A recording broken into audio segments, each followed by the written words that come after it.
where we help women recover from and flourish after stress and trauma. I'm so glad to be with you here today. I'm glad to be speaking and teaching you more about stress and about how to recover from stress and how to slow down how often we feel stressed.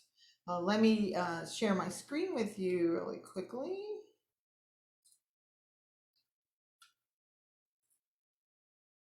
So do you ever feel stuck? Like, I have to do this, but I don't want to do this, but I have to do this. There's no other way out. I have no options. I have to do this. So many times we feel like we don't have options. And what we want to talk about today is, how true is that? Do we have options? Is there only one way of thinking, which is the way we're thinking, or are there other ways of thinking? So we have been talking about, well, first of all, I'll tell you a story. So I was shopping for a desk for my computer. This was many years ago. I had my daughter with me. She was actually quite young, maybe 11 or 12 years old. And we were shopping for a desk for my computer room. And there were also some other pieces of furniture that needed to go in the room. And we found this desk that we really liked. It was this big U-shaped desk. And it was so beautiful and it would be so good, but it just to me seemed too big for the room. I could not in my head figure out how in the world we could get that in the room. So we thought about it a while and then I gave up. I said, that's not going to work. We need to go look for a different desk. And she just kept thinking and looking, and I kept looking back at the desk because I really liked it, but I just could not see a way we could do it.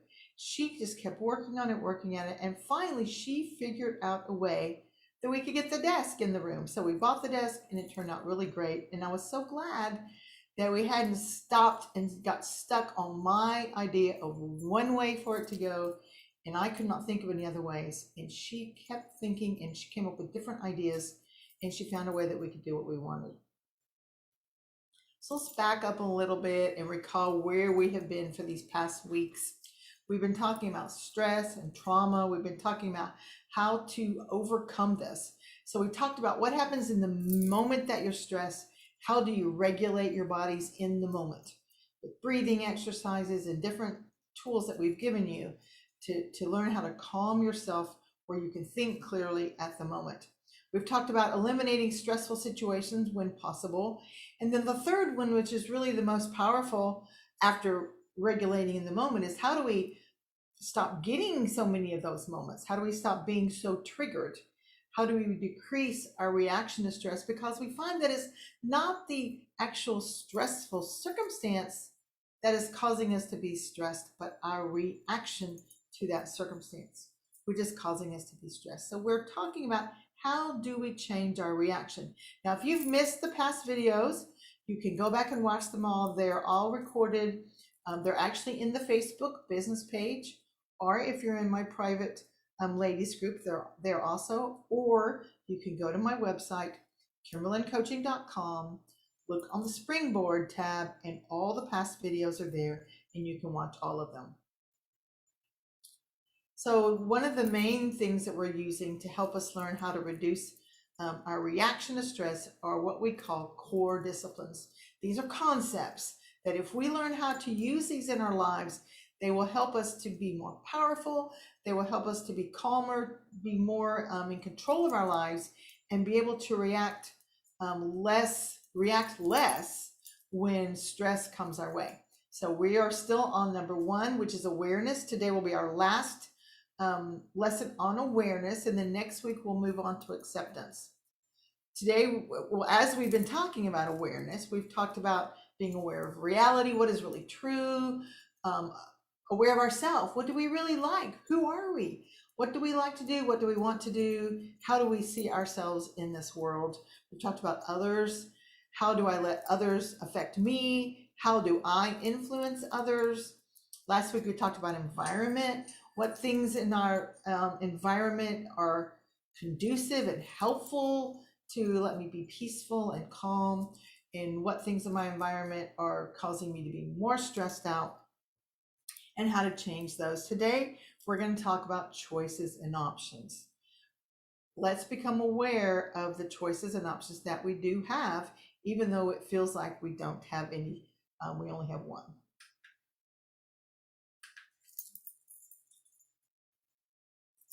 So we often think there's one choice, but actually there's many.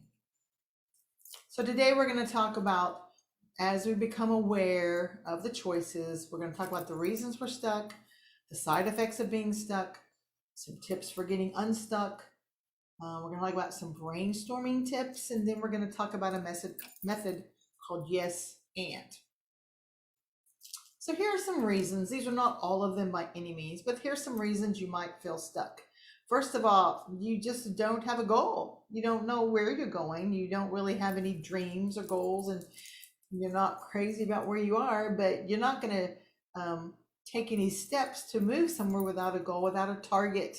If you don't know where you're going, you're not going to be moving that way. So that's one reason that you could be just stuck where you are. You don't even really know where you want to be.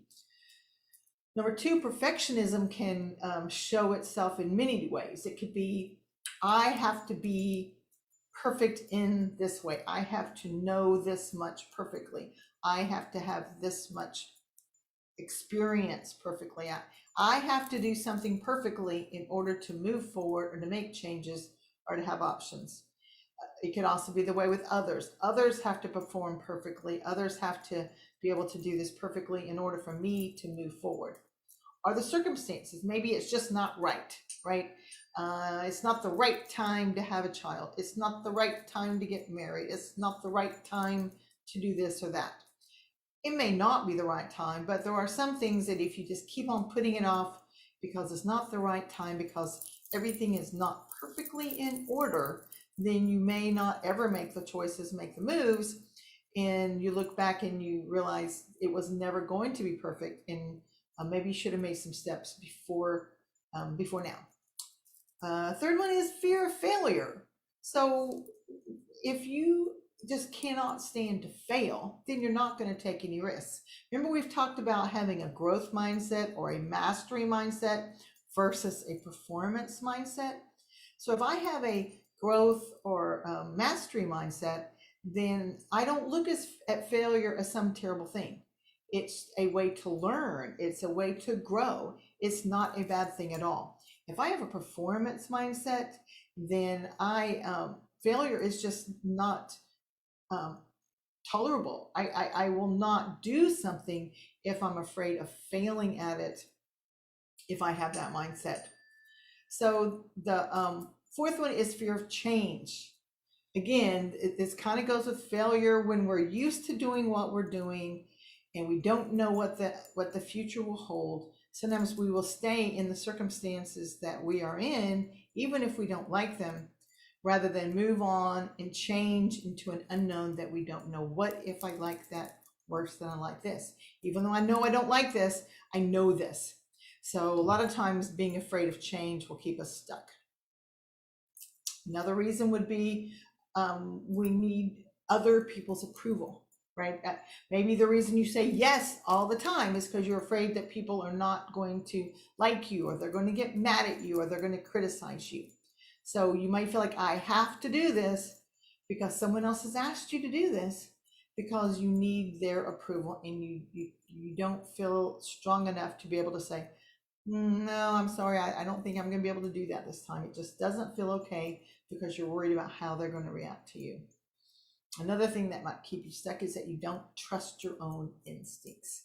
Maybe you've made some bad choices in the past. Maybe you made some choices that took you down a path of a lot of pain and grief. Maybe you're afraid you're going to do that again. So where you are now, maybe you don't like it, maybe it's not that great, but at least it's not as bad as it could be, or not as bad as it was. So if you are in a situation where you don't feel like you can make the good decisions, you don't trust yourself, then you might be stuck. And then this last one, this one is just so big, is I have to do this. I have to take care of that person. I have to do that thing. I have to lead this group. I have to do that.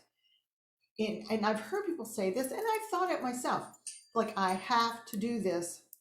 But when you really confront that, how true is that you have to do this?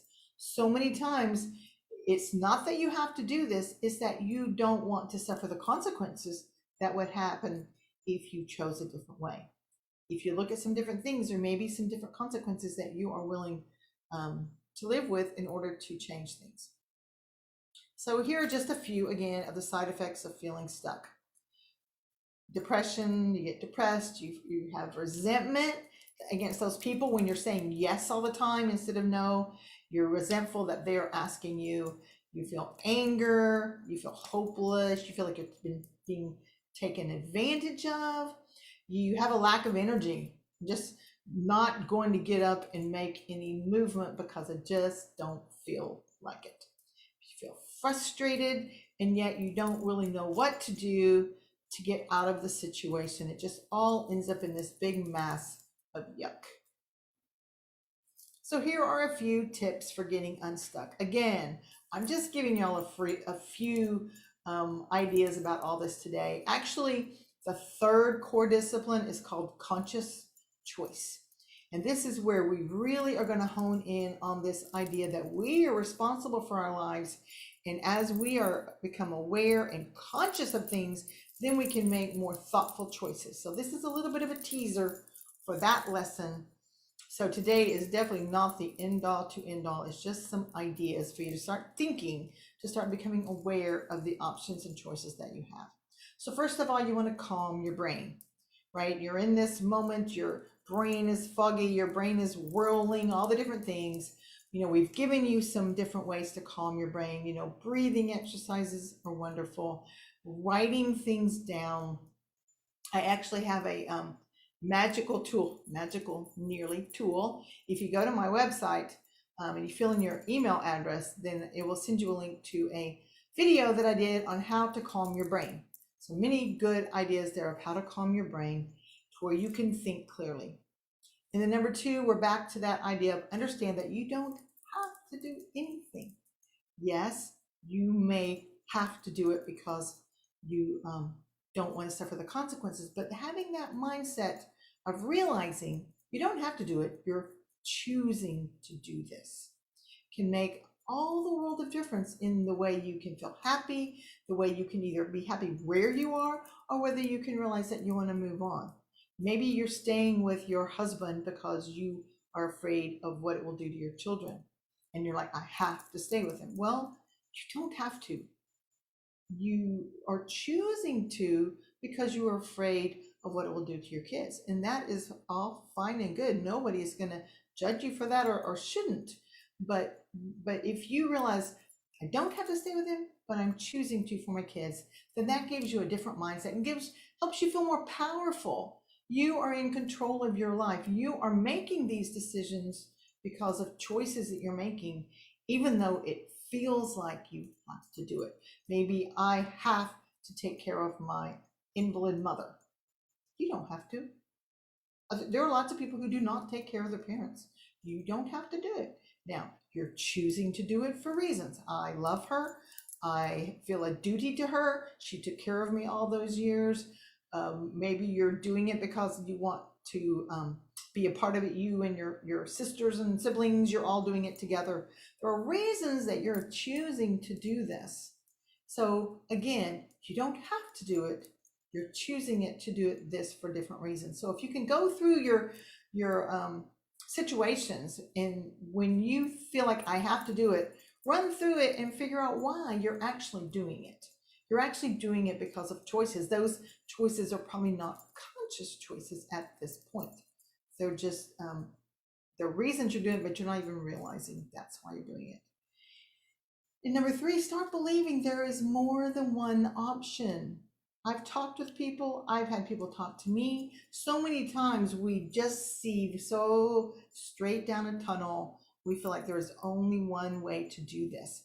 And when other people bring in different ideas, then we're like, oh my word, yeah, there were some different options there. There are some different choices, even though it feels like there's only one. But so start to believe that there is more than one option, and you will start to find some of those. Some more ideas is maybe start to find out if you don't have a goal, what could be your goal? Write down the goal, write down the outcome that you want. What is that goal going to get you? Right? So maybe a goal is losing some weight. What is that goal? What is losing that weight going to get you? Well, I'm going to feel better physically. I'm going to feel better about myself. Um, I'm going to look better. And so then those things, what are those going to get you? Well, they're going to give me, I'll feel better. So there are a lot of ways to get those accomplished. You might can get some of those accomplished before you actually lose X amount of pounds, because doing the process of this can help you realize that you're taking some steps to control your life. Write down why it's important to you, and then that will help you be motivated. It will help you know, help you figure out the small steps to get there. And then brainstorm ideas.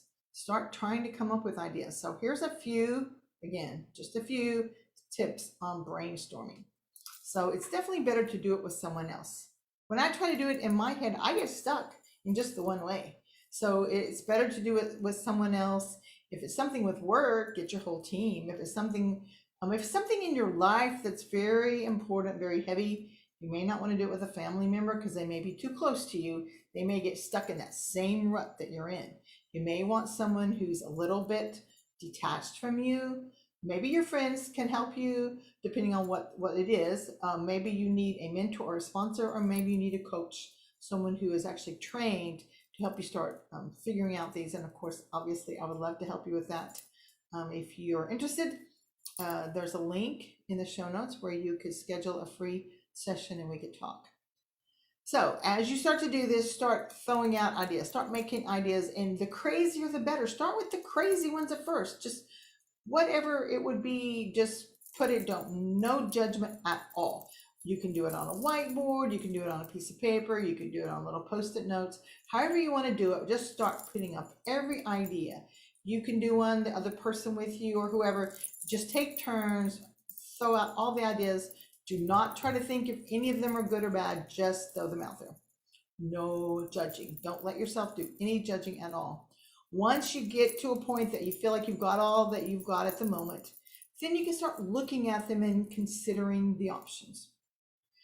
Which options have possibilities, which options are totally not possible, and start narrowing them down. So here's a method that is really interesting. I think this is very powerful. It's called yes and. So to start off with, the premise is that all ideas are at least 10% correct. So you can use this in so many areas. You can use this as you're talking with a friend, or talking in your relationship, or in your job, or you can use it anytime you have any conflict. But then you can also use it in this situation where you're trying to figure out the options. So start off with the idea that all ideas in the other person are always at least 10% correct. So when you're listening to the other person talking, or when you're looking at this idea, so first of all, think about what you like about it. And so you can say, this is what I liked about that idea. Now, you don't have to say, I like that idea, because maybe you don't like the idea, but there should be some tiny something, 10% of it, that you can say you like. So this is what I liked about that idea. And then you say, and maybe we could do. So here's an example. So let's say you're trying to find a way to save money, on gasoline. Okay, so you're throwing out crazy ideas. So someone says, okay, I think the way we should save money on the gasoline is that we push our car to work. Well, that's crazy. And you, first of all, you're going to probably just say no. But then the way you would do this is you'd say, well, what I liked about that idea was that it would be giving me some exercise. And maybe another way to save on gasoline would be to ride the bus. Then the next person, or the other person, would say, well, what I liked about that idea is that we wouldn't have to be doing so much pushing, and maybe we could do some reading while we're on the bus. Okay, so you just keep going back and forth with, this is what I liked, and maybe we can do this different. And you can actually end up with some really interesting conversations. It can surprise you, the ideas that you will end up with, if you let yourself go with this way of thinking that every idea and every person's ideas are at least 10% correct. So let's just kind of cap off what we talked about today. There are reasons that we're stuck. Let's look at them. Let's become aware of them. And we talked about the side effects of being stuck. We just end up down and depressed and no energy. We looked at some tips for getting unstuck. We talked about brainstorming, some ideas for some effective brainstorming, and the yes and method of saying, yes, this is what I like about this, and maybe we can move on and do this. So hopefully this has been helpful for you. Next week, we're going to move on to acceptance. As I said, I would love for you to schedule a session. We can talk, we can visit, I can show you what coaching is like and decide if we would be a good fit for each other. Meanwhile, I hope you have a great week. Talk to you later. Bye-bye.